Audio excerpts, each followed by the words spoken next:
Hey everybody, it's James here. I'm at the 2025 Ontario Numismatic Association coin show. It's taking place in Stratford, Ontario, and lots of booths, lots of things to see. And I gotta show you something I saw that is pretty unique. I've never quite seen before. Check this out.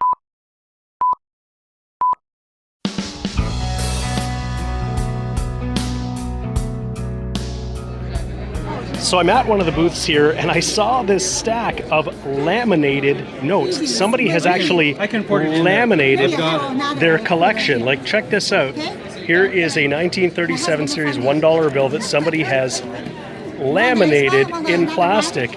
We've got an old US $2 bill, crazy, some international notes. Oh, there's an old 1954 $20 bill, a 67 $1 bill. All of these have been laminated.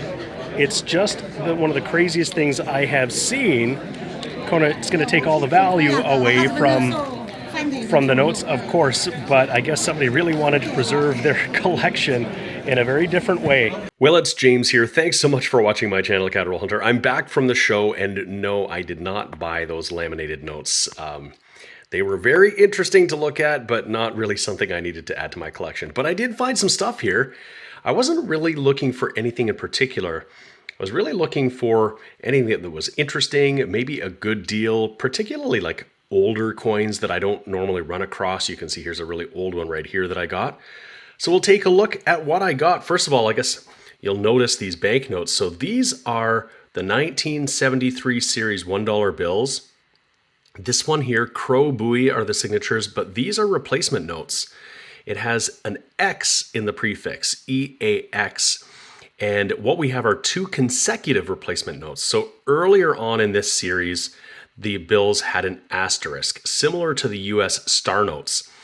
Those asterisks were replaced with the X, but this is a replacement. So there were damaged bills in the manufacturing process. They would have been pulled out, and then they were replaced with these notes. These are uncirculated, consecutive, sequential bills.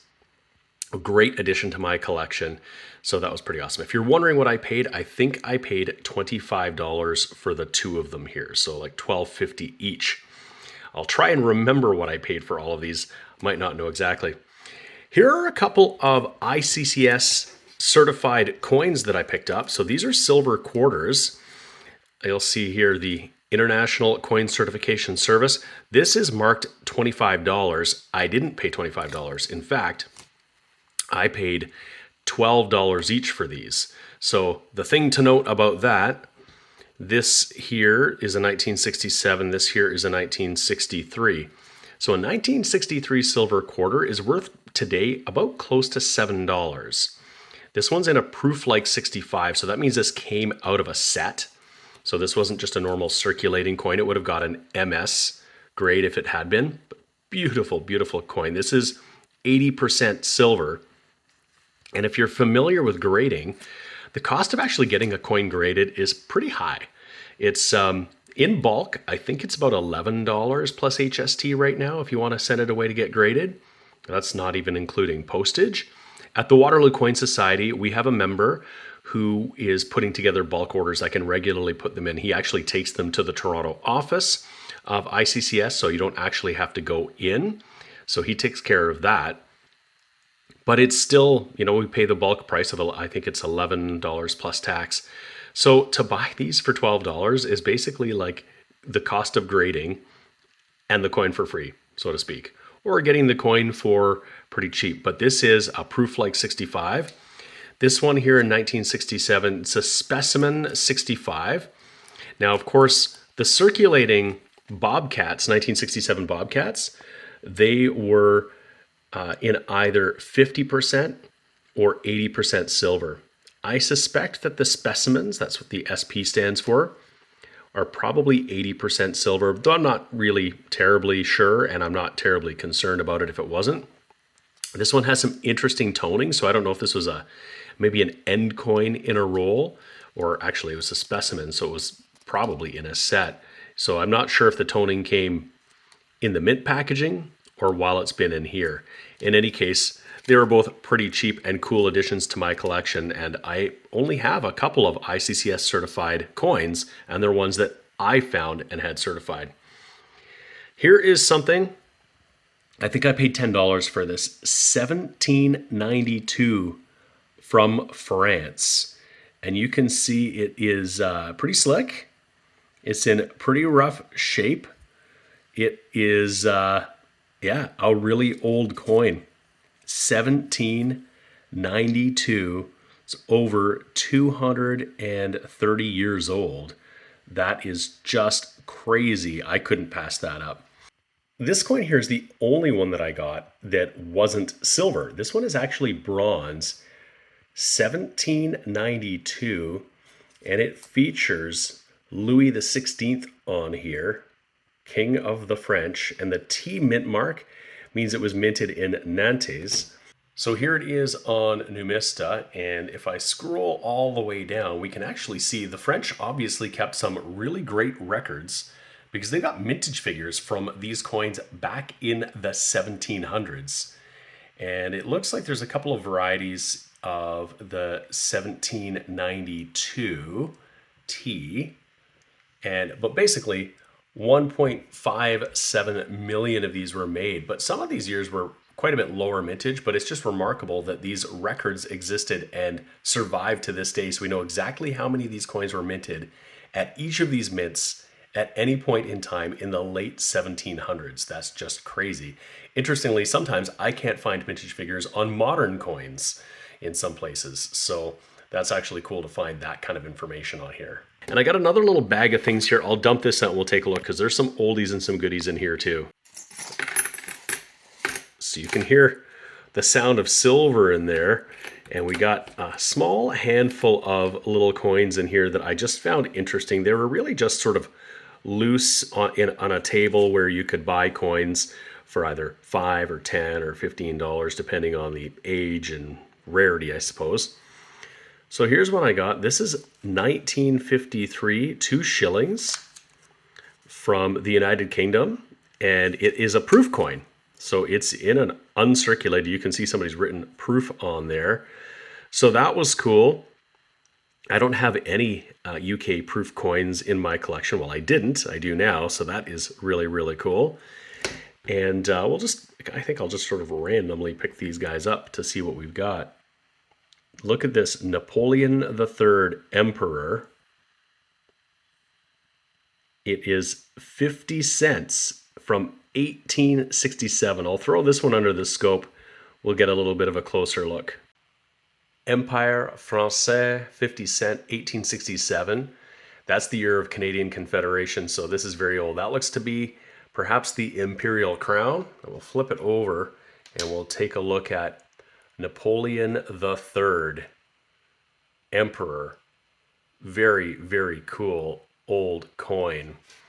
And so just when you can see something that's, I'll never get coin roll hunting and is just as old and carries the history that something like this has, it is really incredible. I might have paid $10 for this coin. I don't quite recall where all of them were in the bins, but probably $10 for that coin. So that was pretty cool. This next one, a pretty common UK coin. It's a 1912 3 pence. It's going to feature King George V on there. I think I paid $5 for this, but it's just one that I didn't have. So picked it up and it's in pretty decent shape. It's got some toning on there, but it's fairly low circulation wear, which is pretty cool. Here's an oldie. This one's from Peru. This is 1916. It's got great detail. You can see that crest there. It looks like there's a cornucopia, perhaps a deer and a tree, a wreath above that. Really, really cool. Beautiful design on this side as well. I think this one was also a $10 coin, just something that I didn't have, like an old Peruvian coin. And that is silver. That's really cool. Here's another oldie. This is 90% silver from Germany, 1 mark from 1878. It got a little bit of damage. You can see it's got a little bit of a bend there, which is probably why it was in the bargain bin. But this beautiful crest here, just gorgeous. This is the A mint mark. It was minted in Berlin. You can see a little bit of rim damage on there too. I think I paid $10 for that, but again, like just really old, cool looking coin. That toning on there provides a fair amount of contrast to the design, which makes it look really cool. So I was happy to add that, even though it's damaged, but old silver. I can't help myself sometimes. And here's another oldie. This was another one that I think I paid $10 for. This is a shilling from Great Britain from 1887. And there is a nice old portrait of Queen Victoria. Really, really cool old Victorian silver from Great Britain. Pretty cool. And then I got one more, which is a real oldie. So this one here might be the oldest dated coin I now have in my collection. It is tiny. It is 0.58 of a gram, and it's 50% silver. And this is from Hungary, and it is from, I'll let you see the date on there, 1583. Look at that. Like, this is incredibly old. Wow, just incredible. Like 450 years old, dated. I'll put it under the scope. We can take a closer look, but of course I had to look it up using Numista. That's a great resource that I use to identify coins. And I probably paid a little bit more for this one. I think I might have even paid $20 for it. And it's the smallest of all of them, but it is dated. I wondered if it had been snipped or whatever, and the dealer told me that no, this is just how they were produced. This is what they would have looked like when they were new. These probably were hammered and to get that design on the coin. So I'll throw it under the scope, we'll take a look, and we'll also see what Numista has to say. So there's our coin under the scope, and here it is. It's one denier, I'm not sure how you would say that, and there it is in Numista. And you can see how rough the edges and shapes are on that coin. That's just by virtue of the type of process in creating these. It was probably a bit of a blank and hammered down. It would have just come out sort of split like this at the edges. And I'll flip it over and we'll get a look at that date, 1583. You can barely make out the design here, and I have to flip it upside down, I think, to actually see the design right side up. And it's a bit of a mess here, but you can see a face, you can see the figure there. It is not much worse than the example here on Numista. So we've got some of the design elements that are still visible. For a coin this old, that is in pretty incredible shape, and that's just an awesome addition. There's just one more thing I got at the coin show, which is pretty interesting. I got a lot of US pennies for $15. Now, why I got it, two reasons. One is that it's got some key dates. It's got some older US wheat cents with mint marks. And there's a lot of writing on these flips saying new type, new variety, over mint marks, double dies, all sorts of things, and some really high prices that don't really reflect reality. There's a whole bunch of them in here, and I'd love to go over them, but I think this one is going to make for an interesting video that we'll take a closer look at these together. It deserves a little bit of scrutiny. This one I really just got for fun. Partly there's a couple of coins that might fill a spot in my collection. A lot of really interesting things going on these. We'll take a look at this in an upcoming video. So as I said, I wasn't looking for anything particular when I went to the show. I just wanted to see what caught my eye. And this is one of those things that caught my eye. In fact, all of these were things that caught my eye for one reason or another.